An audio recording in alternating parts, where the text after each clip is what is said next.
Hello friend, स्वागत है आपका हमारे यूट्यूब प्लेटफॉर्म पूनम इंस्टीट्यूट पर।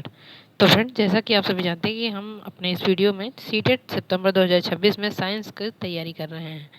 तो इस तैयारी के दौरान हमारा आज का जो प्रैक्टिस सेट रहने वाला है वो प्रैक्टिस सेट नंबर 12 रहने वाला है, जिसमें हम अपने टॉप MCQs प्लस PYQs का अध्ययन कर रहे होंगे। और मैंने उन्हीं प्रश्नों का संग्रह किया है जो कि पेपर में पूछे जाते हैं। तो चलिए शुरू करते हैं। आप लोग वीडियो को फटाफट से शेयर कर दीजिए, लाइक करिए और चैनल को सब्सक्राइब भी करिए, अपने दोस्तों से भी करवाइए। तो चलिए शुरू करते हैं। तो हमारा इसका पहला क्वेश्चन जो रहने वाला है वो हमारा है कि फोटोग्राफी में कौन सा अम्ल प्रयोग में लाया जाता है। जब फोटोग्राफी की जाती है तो कौन सा अम्ल है जो प्रयोग में लाया जाता है या उसका उपयोग किया जाता है। तो इसमें फार्मिक अम्ल, ऑक्सैलिक अम्ल, साइट्रिक या फिर एसिटिक अम्ल। तो कौन सा अम्ल है जिसका प्रयोग किया जाता है। तो आंसर जो हमारा रहने वाला है वो है ऑक्सैलिक अम्ल। सेकंड नंबर हमारा इसका आंसर है ऑक्सैलिक अम्ल। नेक्स्ट क्वेश्चन, जिस विटामिन में कोबाल्ट होता है वह है, जो विटामिन जिसमें कोबाल्ट प्रेजेंट होता है वो कौन सा विटामिन है। तो vitamin B1, vitamin B2, B6, B12 कौन सा है जिसमें कोबाल्ट प्रेजेंट होता है। तो कोबाल्ट जिसमें पाया जाता है वो हमारा विटामिन है विटामिन B12।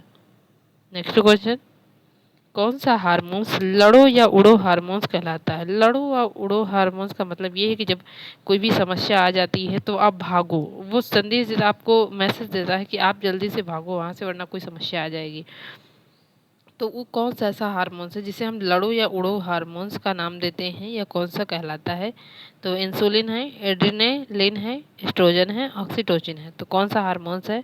तो आंसर जिसका हमारा रहने वाला है वो एड्रेनालिन है, जो कि हमारी किडनी के ऊपर पाई जाती है। दोनों किडनियों के ऊपर एड्रेनालिन जो हमारी एड्रेनल ग्रंथि जो हमारी होती है, एड्रेनल ग्रंथि पाई जाती है और उसी से एड्रेनालिन हार्मोन्स निकलता है, जो कि जिसे हम लड़ो या उड़ो हार्मोन्स का नाम देते हैं। नेक्स्ट क्वेश्चन, शल्य क्रिया में आर्थोप्लास्टी क्या है। जो शल्य क्रिया होती है उसमें आर्थोप्लास्टी क्या है। ओपन हार्ट सर्जरी है, गुर्दा प्रत्यारोपण है या फिर कूल्हे के जोड़ का प्रतिस्थापन, जो हमारी कमर में जोड़ होती है उसका प्रतिस्थापन या फिर रुधिर का आदान प्रदान। तो आंसर इसका रहने वाला है कूल्हे के जोड़ का प्रतिस्थापन। आंसर जो हमारा है वह कूल्हे के जोड़ का प्रतिस्थापन। नेक्स्ट क्वेश्चन पर चलते हैं। निम्नलिखित में से कौन पोटेशियम अल्पता संबंध है। पोटेशियम की अल्पता से कौन सा संबंधित है। तो गुर्दा क्षति या पेशीय लकवा, गुर्दा क्षति तथा पेशीय लकवा या फिर निम्न रक्तचाप या रक्त अल्पता या फिर जोड़ों का दर्द तथा धूमिल दृष्टि।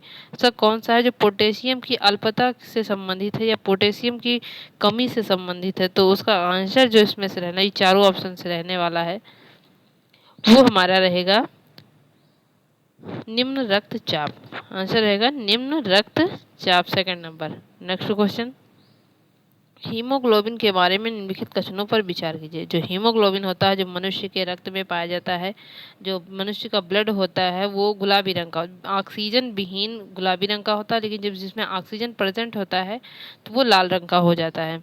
और इसमें जो लौह मतलब इसमें जो आयरन पाया जाता है वो आयरन पाया जाता है और यह रक्त में ऑक्सीजन का वाहक करता है। जो हीमोग्लोबिन होता है वो मनुष्य में ऑक्सीजन ट्रांसफर करने का वाहक होता है।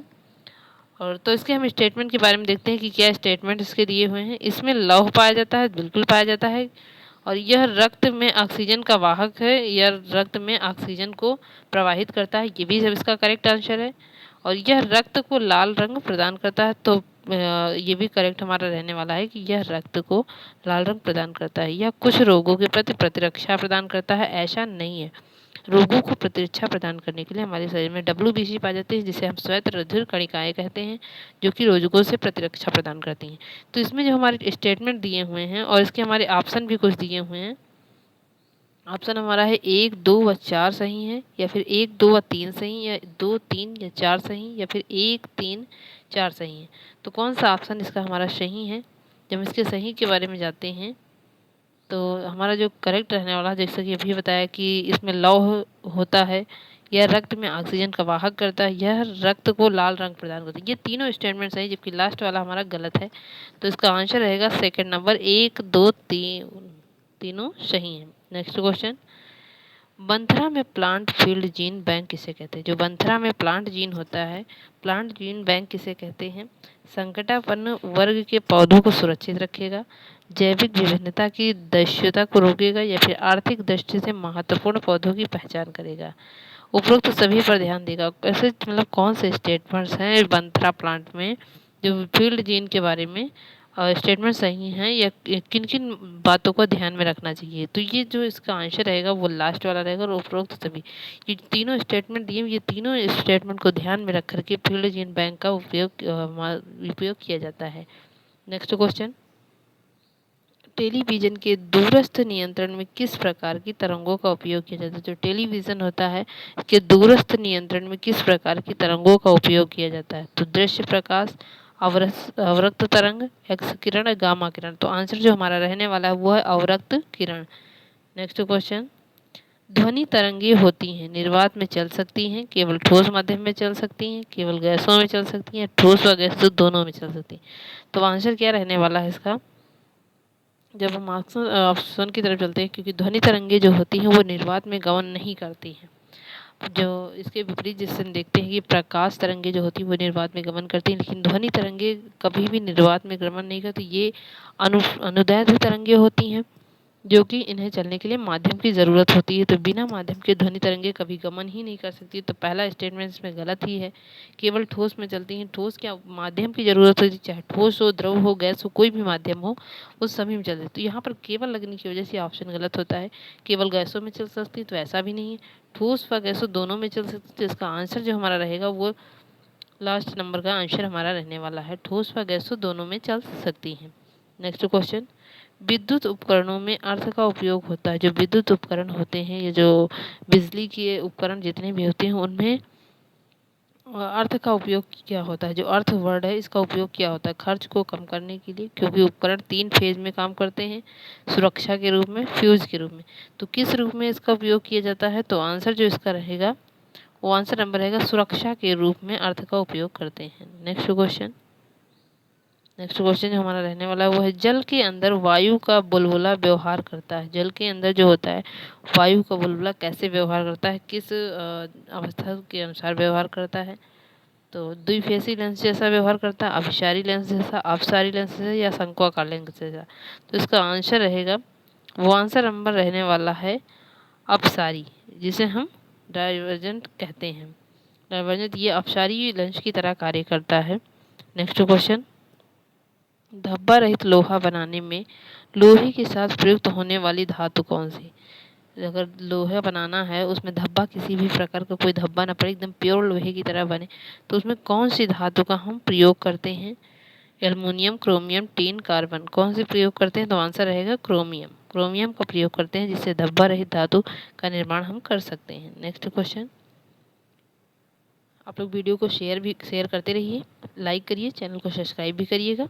और अपने हम क्वेश्चनों पर चलते हैं इसी सीरीज़ में। तो हमारा क्वेश्चन है, निम्नलिखित में से कौन सी धातु चुंबक द्वारा आकर्षित नहीं होती? जो कौन सी ऐसी इसमें से धातु है जो चुंबक द्वारा आकर्षित नहीं? लोहा आकर्षित होता है, निकेल आकर्षित होता है, कोबाल्ट भी आकर्षित होता है, लेकिन लास्ट वाला जो एल्यूमिनियम है ये चुंबक द्वारा आकर्षित नहीं होता है। नेक्स्ट क्वेश्चन, निम्न रेशों में से कौन पौधे के तने का उत्पाद नहीं है? पौधे के तने का उत्पाद कौन सा नहीं है? तना जैसे एक पौधा है, इसके तने का उत्पाद कौन सा नहीं है? सन है, पटसन है, जूट, ये तीनों है। जबकि कपास जो हमारा होता है ये तने का नहीं बल्कि ये फूल का होता है। नेक्स्ट क्वेश्चन, निम्नलिखित में से कौन सा कोलाइड नहीं है? हम कोलाइड के बारे में जब देखते हैं तो कोलाइड कौन सा नहीं है? दूध, खून, आइसक्रीम, शहद। कौन सा नहीं है? इस खून का मतलब यहाँ पर रक्त से है, यहाँ रक्त की बात की जा रही है। दूध, खून, आइसक्रीम, शहद या फिर रक्त क्या नहीं है? तो कोलाइड के बारे में जब देखते हैं तो आइसक्रीम जो हमारी होती है ये कोलाइड नहीं होती। आंसर रहेगा आइसक्रीम। नेक्स्ट क्वेश्चन, निम्नलिखित में से कौन सी बारूदी सुरंगों का पता लगाने के लिए उपयोग किया जाता है? बारूदी सुरंगों के बारे में जब बात करते हैं तो उसका पता लगाने के लिए किस जीव का प्रयोग किया जाता है? मधुमक्खी, बर्रा, जिसे हम गाँव की भाषा में या घर की भाषा में बरैया बोलते हैं, या फिर तितली, या फिर पतंगा। तो आंसर रहेगा मधुमक्खी का हम प्रयोग करते हैं। नेक्स्ट क्वेश्चन, शहद का प्रमुख घटक है, जो शहद होता है शहद का प्रमुख घटक कौन सा है? Glucose, sucrose, fructose, maltose. कौन सा इसमें से है? तो आंसर जो इसका हमारा रहने वाला है वो हमारा ग्लूकोज। नेक्स्ट क्वेश्चन, जीनोम चित्रण का संबंध है, जो जीनोम होते हैं उसका संबंध किससे है? रक्त वर्गीकरण से, जीन के चित्रण से, स्नायु केंद्रों के चित्रण से या मस्तिष्क के चित्रण से? तो आंसर रहेगा जीन के चित्रण से। आंसर जो रहने वाला है वो हमारा सेकंड नंबर रहेगा, जीन के चित्रण से। नेक्स्ट क्वेश्चन, सोनार अधिकांशतः प्रयोग में लाया जाता है। जो सोनार होता है, ये सोनार एक यंत्र होता है जो प्रयोग में लाया जाता है किसमें? अंतरिक्ष यात्रियों के द्वारा, डॉक्टरों के द्वारा, इंजीनियरों के द्वारा या फिर नौ संचालन के द्वारा। तो जो सोनार का प्रयोग किया जाता है वो हमारा नौ संचालन में किया जाता है। नेवी के जो होते हैं, जो भी कमांडर होते हैं, उनके द्वारा सोनार का प्रयोग किया जाता है। अपने हम इसी नेक्स्ट क्वेश्चन पर चलते हैं कि निम्नलिखित में से कौन सी भाभा परमाणु अनुसंधान केंद्र द्वारा विकसित सुपर कंप्यूटर परियोजना है? जो भाभा द्वारा निर्मित है वो कौन सी है? तो वो हमारी अनुपम है। नेक्स्ट क्वेश्चन, कॉस्मॉस 2406 है। कॉस्मॉस 2406 क्या है? एक सुपर कंप्यूटर है, एक मानव रहित विमान है, या एक सैन्य उपग्रह है, या फिर रूस का मंगल ग्रह अभियान है? तो क्या है इसमें से? कॉस्मॉस। तो कॉस्मॉस जो हमारा है वो एक सैन्य उपग्रह है। कॉस्मॉस हमारा जो है वो एक सैन्य उपग्रह है। नेक्स्ट क्वेश्चन, निम्नलिखित में से प्राकृतिक तथ्यों पर विचार कीजिए। जो प्राकृतिक तथ्य हैं उन पर विचार करना है। स्थलीय तापन, प्रकाश परावर्तन, प्रकाश अपवर्तन, प्रकाश विवर्तन, ये चार हमारे दिए हुए हैं, जिसमें से हमें इसके तथ्यों पर विचार करना हो। क्वेश्चन हमारे यहाँ से है कि इनमें से किस तथ्य के कारण मरीचिका बनती है? जो रेगिस्तान में मरीचिका बनती है वो किस तथ्य के कारण बनती है? तो जो इसका हमारा आंसर रहेगा, आंसर रहने वाला है 1 और 3, जिसमें हमारा 1 और 3 आंसर नंबर सेकंड रहने वाला है। स्थलीय तापन और प्रकाश के अपवर्तन के कारण मरीचिका बनती है। नेक्स्ट क्वेश्चन, जब एक जीन दो या दो से अधिक भिन्न भिन्न लक्षणों को एक साथ नियंत्रित करता है तो यह जीन कहलाता है असंग जनन, बहुप्रभावित, बहुगुणित या फिर बहुपठित? क्या कौन सा क्या कहलाता है? तो कहलाता है बहुप्रभावित जीन। नेक्स्ट क्वेश्चन, विश्व के कुछ भागों में विद्यमान महामारी पशुओं का फुट एंड माउथ रोग किसके कारण होता है?